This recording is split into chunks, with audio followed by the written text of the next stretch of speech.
I got to switch it up. Take the glasses off, put the hat on.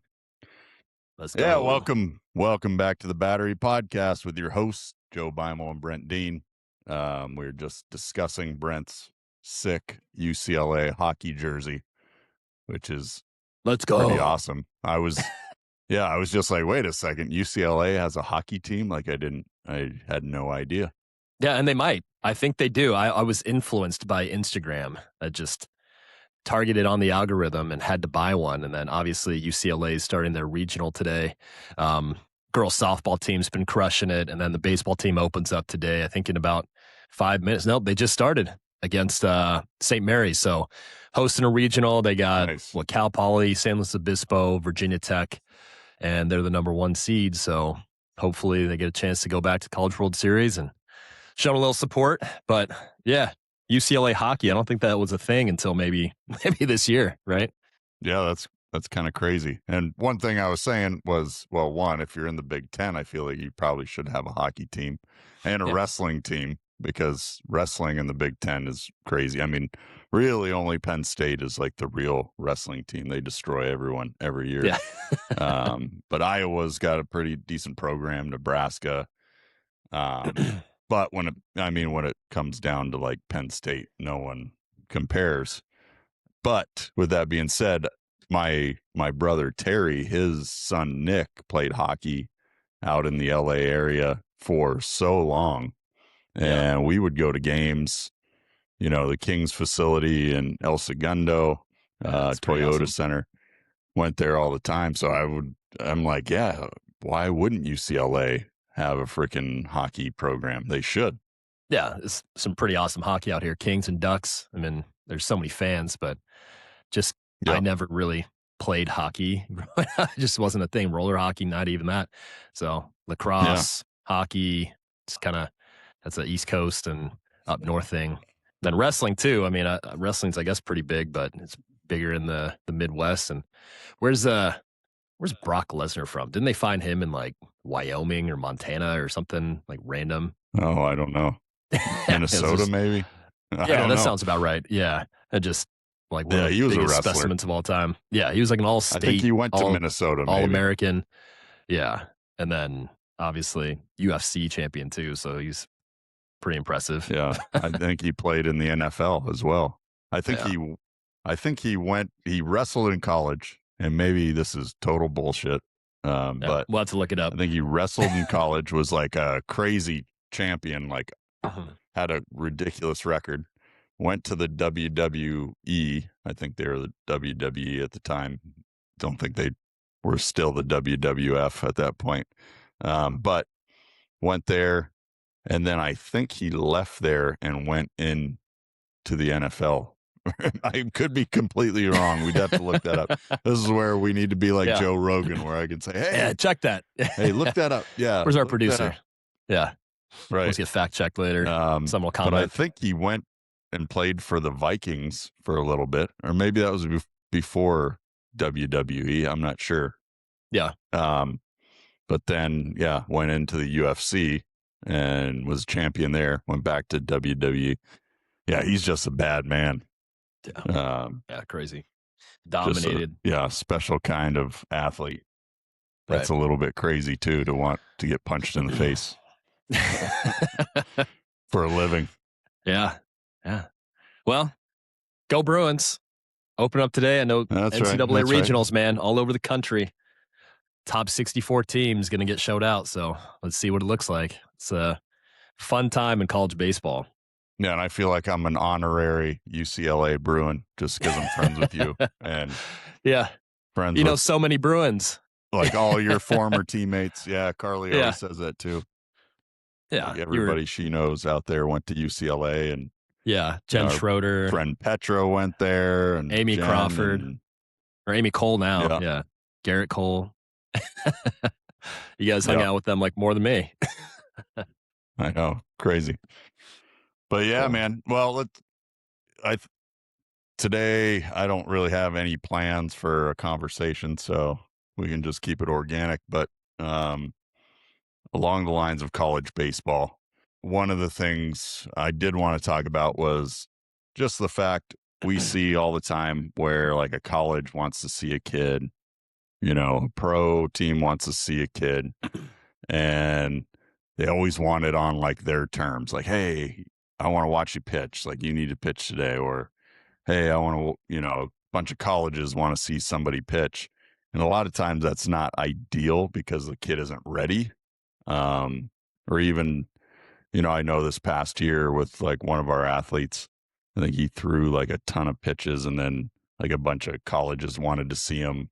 And he probably shouldn't have pitched because he ended up pitching on like short rest, instead of actually waiting and going like, oh, like, no, that wouldn't be great for me, or like a pro team. Hey, I want to see your data, or I want to see this. Well, I haven't really thrown, you know, a good bullpen lately. Um, so just putting that out there where it's not always beneficial for you to go to a showcase. It's not always beneficial for you to throw for scouts just because they want you to. How many times over the years have we had where scouts or a team, they want like, hey, we want to see a bullpen. Well, the kid will be like, hey, the scout wants to see a bullpen. I'm like, well, you're not ready yet. You're only Yeah. throwing at 80% of what you've been. And you don't want to send them that crap, like you don't want to send them, you're throwing 85 and you usually throw 95 and you haven't really built up yet. It's like, oh, well, he just wants to see this and that. No, not even close, because I went through that when I was having Tommy John, or I had Tommy John, was coming back. And, you and I threw at UCLA for like a Cub Scout. And my agent was like, yeah, they just want to kind of see where you're at or whatever. They know you had Tommy John. They know you're at like 80%. And so I went and threw for like a Cub Scout and I was throwing like 85. And the scout's like afterwards, oh, well, your velocity isn't there. So, we're not going to sign you. It's like, yeah, no shit. I already told you I'm throwing at 80%. You want Yeah. me to like throw 100% when I'm not supposed to or not ready to do that? Like, absolutely not. So Yeah. they might say one thing, but you never want to do that, really, for anybody. Yeah. Yeah. I'd say that's probably something that's resonated all over those different levels. Cheers. Yeah. um, college, I high found these school. new, and they're not a sponsor here, but I found these new neutrals. I think that's what it's Yeah. called. And it's like a seltzer. And I had a buddy tell me they're just like high noons. And I'm like, well, they're not, because high noons are my favorite. Yeah. Um, but we were talking about this earlier as well. My son, Grayson, had his last day of elementary school today. So I'm like, I'm not ready for this. I can't handle it. I'm gonna drink. Like, I need a drink. It's like depressing me. He's my little buddy, and Yeah. it's just crazy to think he is done Hmm. with elementary school. And I Yeah. remember being done with elementary school. I went to middle school, and I'm just like hijacking the freaking podcast right now. But It's all good. uh, yeah, I remember getting my first job in 6th grade, um, having a paper route because I wanted like this radio controlled car. It was called the Fox, and it was sick, but it was like expensive. So my parents were like, well, we can't afford that. Like, if you want that, you've got to get a job. So I'm like, all right, I want it that bad. So I'm going to get a paper route. So I got it in 6th grade. And I remember I would get off the bus, go get my papers, get on my bike, and I'd go all around town. I'm delivering papers, but I had to, ride by the elementary school, and I'd be like pedaling past the elementary school. They were still in school, and I hear all the kids yelling and screaming, and they're outside and they had a recess. And I was just like, oh my God. Like, I don't have recess anymore because I'm in middle school. Like, freaking middle school sucks, you know? So I just remember that so vividly. And now I'm sure he'll be fine, but, he's just had it easy where it's like Yeah. this year he didn't have any homework in elementary school. I'm like, what? Like, that's crazy. Pretty cool, but crazy. Like, those days are probably over for him. So he's Yeah. excited to go into middle school, but we'll see what happens. But anyways, Yeah. my bad. I interrupted. All good. Get back on track. Yeah, if anything, I mean, this podcast for us anyways, let's immortalize Yeah. some of our things we got going on. It's, I remember Grayson, probably it had to be one of the first times I met him because this is what, 2014. You're in camp with Yeah. the Rangers. I think you were going through some post Tommy John stuff. And I think I met up with you at a park like over in Glendale somewhere in like Peoria, and we just played catch at some random park. And Grayson was there. I think Carly was taking pictures of him, putting him on the base Oh with a yeah. little baseball. So I mean, it makes me a little like almost nostalgic. Like, man, that little dude now is already going into middle school. Like, how old does that make me now? I'm like, Yeah. oh, shit. But yeah, time flies, man. No, we're And it old as shit. resonates. Yeah, it's that topic resonates with so many people. I mean, we stress it in our company, um, in our advising of all of the athletes that we mentor. Time is such a huge commodity, and some of them they don't stress it enough. They kind of waste time. They meander through their process, or they spend 3 weeks off in a 10-week program, and then they realize like, man, they probably wasted a bunch of time. Um, you know, it's part of the process, and it's just it's helpful to have Yep. some understanding of like the urgency that they're trying to really navigate. But um, yeah, get back on that topic that you were saying with showcasing at the right time. It's definitely something that's resonated with all levels: high school, college, pro guys.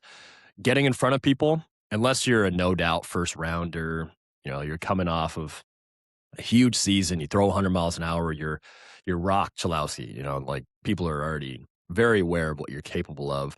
Um, Anytime anyone's seeing you, they are judging you on what you're capable of.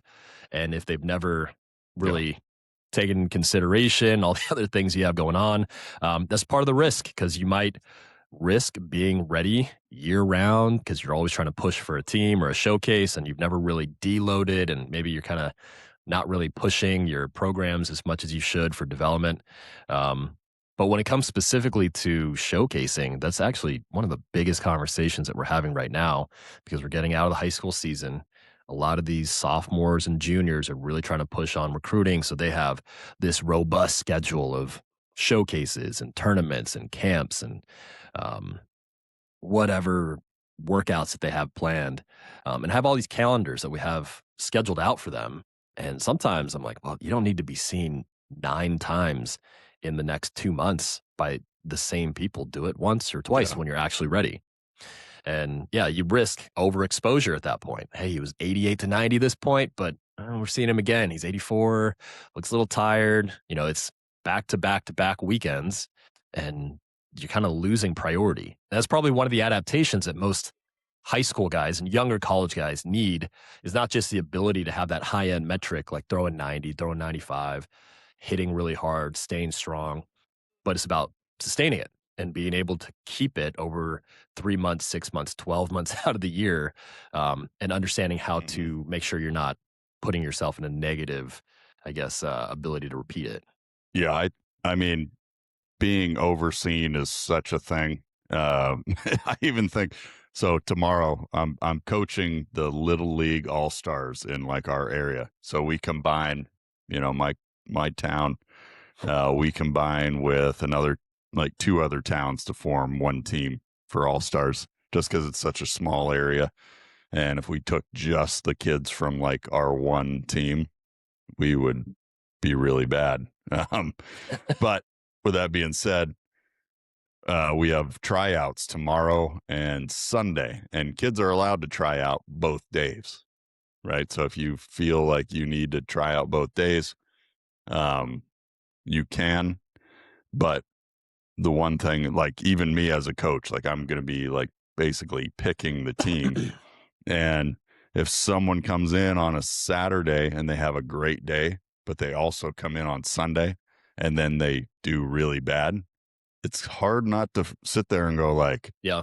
well, I don't yeah, know. he did really good on this day, but he did so bad on the other day. It's like, Where if they would have Right. just left after doing well, I'll be like, oh my God, this kid's on the freaking team for sure. Yeah. But if they have that bad day, if they, kind of they overexpose themselves, and we're talking about 12-year-olds and 11-year-olds, right?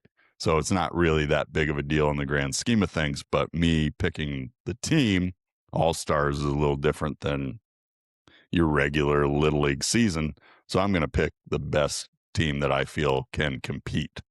Um, even if they don't, even if we play 2 games and lose, whatever, I'm still going to pick those 2 teams, or, pick the team based on the best kids with what we're doing. But like I said, if I'm a college coach or I'm a pro, scout, and I see you dominate, and that's the only thing that I have to go by in one game or one showcase or whatever it is, I'm going to be like, man, we got to get this kid, you know, soon. We got to Yeah. be on this kid.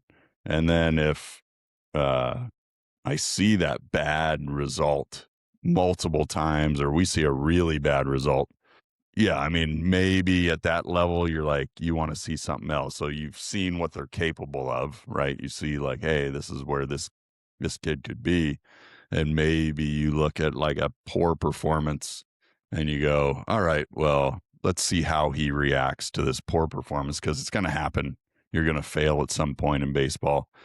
Um, so maybe you look at that instead. But then if you just, you're seeing them 9 times, and you saw that one good one and then 8 bad ones, or, one good one, 2 mediocre, 3 bad. You know what I mean? It's just, you're more likely to go, all right, I've seen him way too much. Um, so that's just always a thing. But like I said, if you have a bad one, then go like, all right, I got to do this again. And Yep. then they go, they're more likely to go, oh, okay. Yeah, they were so bad on the first one, but now we give them another opportunity, and maybe they turn it around. Maybe that bad one was a fluke. But like I said, maybe that good one was a fluke. But if they only ever see one, they don't know. Yeah. Yeah. I'd say some of the best advice I can give a younger athlete that's trying to get showcased, whether it's for college or into pro baseball, is try to control the narrative of the timeline. Like that you can actually understand if you're going to be primed for that, if you're going to be prepped for that, and you understand where you are. You're not just guessing. You're like, I don't know. I'd probably throw like 87, 88 right now, and you haven't tested. Understand where you are, and don't feel like you have to only go to the specific timelines of what scouts or coaches or recruiting coordinators are asking for. Obviously, you want to be available when they're interested, but it's always better to have 90 to 100% of your capabilities than showcasing or showing yourself at the wrong time or too much, and they start kind of moving back on their decision to show some interest in you. So, yeah, I think that's a very common thing we Yeah. have with the showcase culture. You guys are like, oh, I got this JOs or whatever, which obviously it's a big event. It'd be great if you do well there. But we live in an area, especially here in Southern California, where you can get 20 or 30 D1 teams to actually come look at you if you're ready, if you've been playing well, if you have good metrics, if you have proof that you are who you're saying you are. In the age of data, we can send a Twitter video out or X video out to someone and they're going to get interest. Like yesterday, I was talking to a couple local UCs and they're interested in some 2027s that are uncommitted. And they're like, well, hey, when's he throwing next? Let me see him. They weren't like, oh, this camp is like the only time he'll be able to see him. We'll be able to see him. But, Mm-hmm. if that kid has all these showcases planned, maybe he's not primed up by the time they happen to go check him out. So, yeah, it's a big Yeah. narrative that you have to be able to navigate, man. Yeah. And sometimes you just can't do it on like the school's time, or, if someone wants to come see you. And I know this happened out there, this junior college season, where we had an athlete who had like a really good game. I think he was starting to string some good innings together, some good outings. And then, I mean, you can correct me if I'm wrong, but he ended up pitching after he'd thrown like a really good game and maybe over 100 pitches. He ended up pitching like 3 days later to throw for some teams, just because they were going to be like in town. And instead of going like, oh no, I just threw 100 pitches, I probably shouldn't throw, you know, right now he ended up throwing and not doing very well, and then maybe a couple outings later getting hurt. Um, so just, being smart about that stuff. And like I said, too, on the pro side, we have guys all the time. Oh, they want to see data. They want to see data. Well, you don't have any good data. So let's keep working. Don't just send them your next bullpen. Yeah, Like, what is that exactly. going to do? That's not going to help you, Yeah, you right. know? Like, I would never do that. Yeah. They're like, hey, let me see some data. No, I'm not sending you just a shitty bullpen. Like, let's wait until we get a good bullpen, and then Yeah. we'll send that over or whatever. Um, and when you are, that's kind of the issue too with showcases is they they want to see you, whatever, you want to get data, that's fine, but you might have a bad day. I mean, bad days happen. They happen all the time. Shit, Mhm. I have bad days freaking a lot. And I don't want to showcase my bad days. you know, I don't Yeah. want freaking everyone, like, if you're throwing for a team, like, yeah, you're going to have those and that's fine. But you want to showcase on a day where you feel good. And then if shit hits a fan and you don't perform well, that's fine. But you don't want to just do it for the sake of doing it. And that's the same. That's why we always, at our facilities, it's like, hey, you need data every single time you step on that mound. You should have like TrackMan running.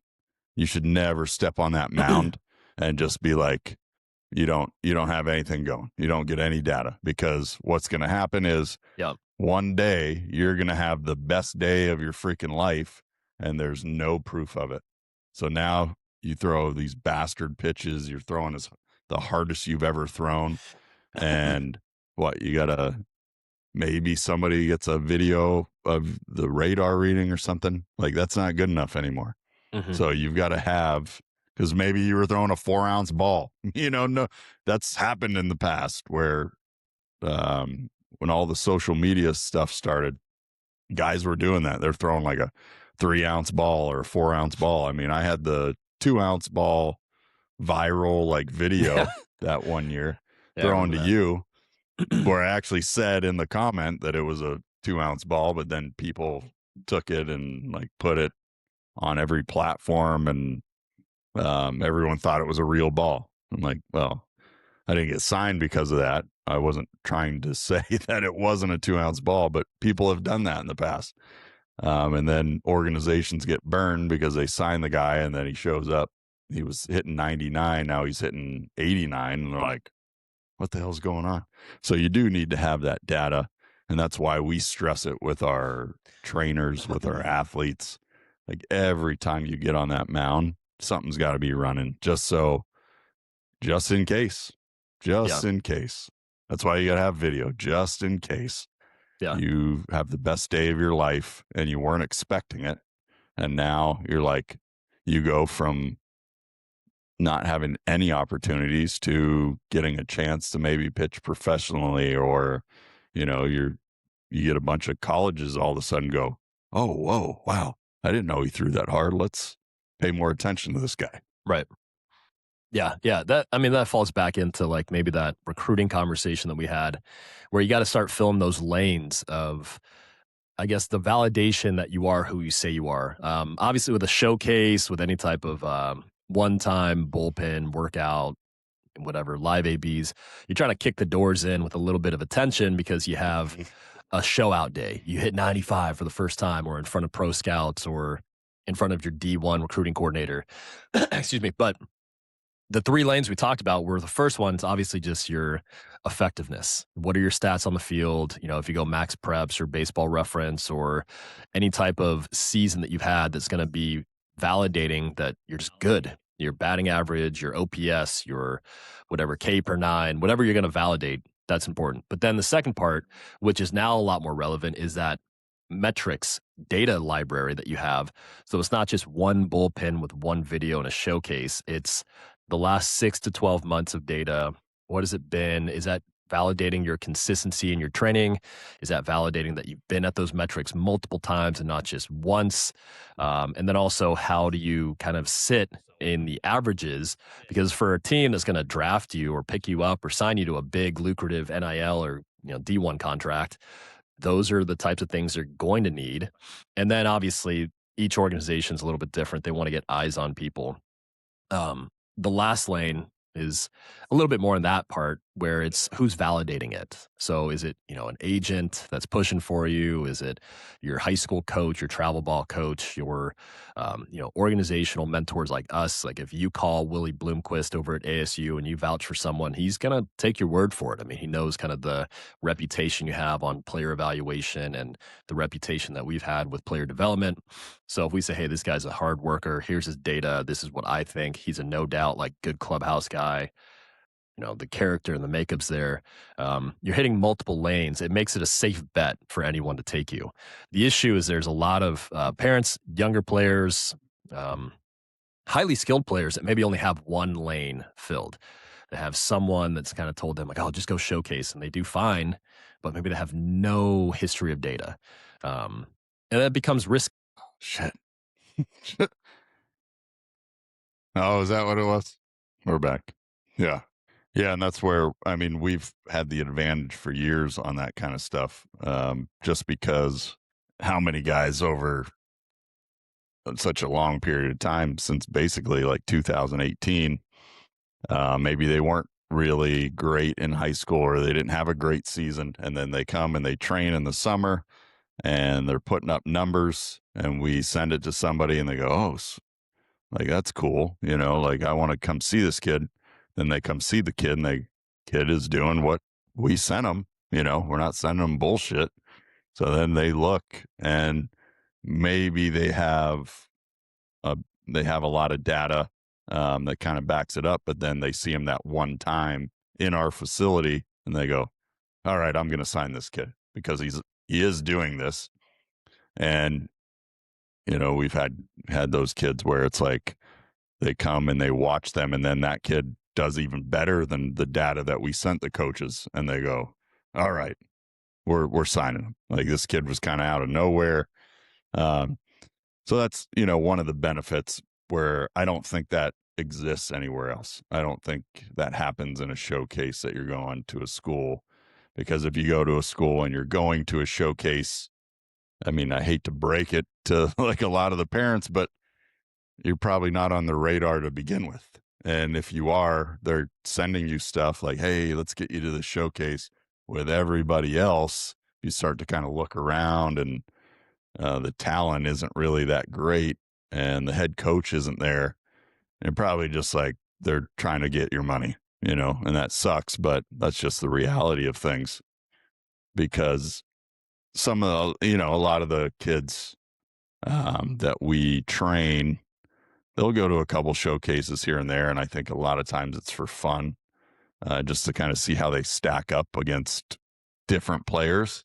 But the kids we have that signed with UCLA, I don't think they went to a UCLA showcase. I don't think they went. There's a bunch of schools, some of our juniors from last year that got calls on like the first day they were eligible to do it. They were getting calls from schools. They didn't go to their showcases. I don't think they really went to a lot of them. They did play in tournaments and stuff like that where a lot of teams show up and they were able to see them. And that can obviously be beneficial. But like we've already talked about, it can be kind of a deterrent too if you get overexposed and you have too many bad days. That's going to make people shy away.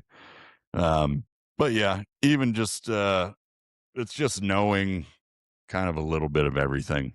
And as a player, as a parent, as a coach, it's really just having different skill levels as far as knowing what you're kind of trying to do. And it's not just always doing one thing. Like you said, you're always just playing games. You're always going to showcases. But then even on the training side with what we do, it's not always just training. Like you have to be training to play the game of baseball. Like you have to play at some point, and that's where I think, I don't know when this shit started happening where it's just like train, train, train, train, train. And it's like you never play. Like, what are you doing? You're just training for what? Like, we are training you to play baseball games and be really good at baseball games. We're not training you to be good at training in the gym and hitting PRs on the mound. Yeah. So it goes both ways, and it goes even different ways from that. Where one thing today I was thinking about was the amount of people that put so much emphasis on things that they shouldn't put emphasis on. Like, how many times do we see somebody go like, "Oh man, I really got to work on like my ankle mobility. Like my ankle mobility sucks, so that's going to get me to the next level." And just like, "No, man. That's not even close." Like, yeah, ankle mobility, that's important, right? Mobility in itself is important, but I, I'm just not a big mobility guy. Like I've seen so many people so mobile, freaking bodies flopping around. You still need to be rigid in certain areas. Um, one of our um, interns, or what do we call them now? Performance. What are they called? Performance associates. Yeah. He was texting me, just kind of looking at his mechanics, and he's had a lot of issues, right? He's had different, I think he had Tommy John a couple years ago, and then he came back from that, had a shoulder injury, and he's sending me his videos, and I'm just looking like, well, I see what's going on, but I don't have anything to reference this. So then he sent me another thing, and he had so much thoracic mobility. Like he was, you know, his torso was almost like parallel to the ground while his hips and everything were perpendicular. And I'm just like, you know, that's not necessarily um, a mobility thing. It's just bad mechanics, but you can't do that without the mobility that he had. And it was super hyper mobile. You should never get into that position. So if he was probably a little more rigid it through his T spine, he would never have been able to get into that position and get in that bad habit. And he would have probably never got hurt. You know what I mean? So it goes both ways. And I just feel a lot of times it's so much harder to get in the gym and lift 4 days a week because that shit's hard. I know. Like, I don't want to do it right now. It's hard. Takes a lot of time. But at the end of the day, it's worth it. It's so much easier to just jump on a mound, throw a bullpen. So much easier to like work on your ankle mobility or whatever mobility you're trying to work on because you can kind of push yourself into different positions. But if it hurts a little bit, you're like, you back off. Your hamstring's a little tight. Well, and that's another thing too, is I feel like a lot of times just bad information, like, oh, my ankles, I don't have, and I don't know why I keep going back to ankle mobility because I guess I must have seen something where people were like working on shit for like an hour on their ankles. And I'm just like, dude, what are you doing? Like, you could spend that time doing something else that would be way more beneficial. But even like maybe it's not your ankles. Maybe you just have really lazy feet because you wear, like Nike running shoes, or you wear high top shoes all the time. Now all of a sudden your feet, when you walk, they just walk like this. Your toes don't actually move and your feet are lazy. Maybe that's the issue. And maybe it just another muscle has become atrophied. So now your mobility takes a hit. And it's not that you need to start cranking yourself into these different positions. You need to increase the muscles. You need to get those muscles working again that stopped working because you move a certain way. So it's never just that easy answer of like, oh, I gotta crank my external rotation. I can't get into 180 degrees of layback when I throw. So I need to start cranking on my arm to get it there. And it's like, I guarantee that's not what you need to do. It's probably a different issue. And when you start doing shit like that, start cranking on joints, like that's how bad things happen. The joint becomes unstable. You're putting yourself, when you're cranking on that joint, you're probably in a position you shouldn't be in. You're hanging a weight on your arm and you're sitting there like this and it's cranking it back. No chance, dude. Don't be doing that shit. So that's the stuff I see it all the time, and it causes so many more problems. Yeah. Yep. Yeah, absolutely. And we get this all the time too, right? Like whether you should train all summer or should you play games. I don't know, obviously we'll get your side of things, what you feel like when you feel somebody should train, when you feel they should play. For me, when you should train, like it really depends on your goals. It really depends on what you want to do and where you're at. If you want to play D1 and you throw 80, all right, well, let's train.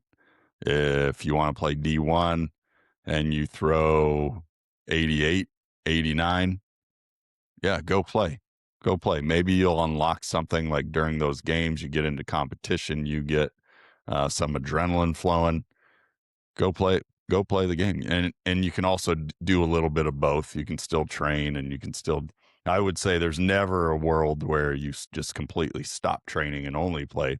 I mean, that's we've talked about that multiple times. That's kind of ridiculous and um, shouldn't exist. But um, I I also see, guys, if you want to have fun, like there's nothing wrong with that. Like playing baseball is fun. So, like, if you're going to be miserable all summer and you only have a short window to play, right? So, if we get somebody who's like junior college player, and maybe they want to play professionally, but maybe they're way off, and man, you're going to give up all of your summers of playing just to be in the gym constantly when that goal for you is super high. If you're a guy that's like going to get drafted or you're on the edge, and you want to train, it's like, yeah, okay, let's do that. But also like playing baseball is freaking fun. Like some of my best summers ever. I mean, probably all of my best summers were spent playing baseball. So I would never recommend you to just give that up. you know, like if you want to go and you want to go to the Northwoods or you want to go to Cape Cod or even some of these, the team we have, the Olean Oilers is in the New York Perfect Game League. It's a good league. If you want to go to these places and have fun and experience that, um, and this is another one of our athletes had the opportunity to go to Alaska, and he was asking me about it, and his dad was asking me, and I was like, I mean, that's your decision. That's up to you. Like, do you think that would be fun? Like, will you ever go to Alaska in your life if you don't go for this, for this league? Probably not.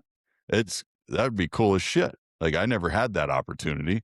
And not to say I would have taken it or wouldn't have taken it, but those are things you have to factor in.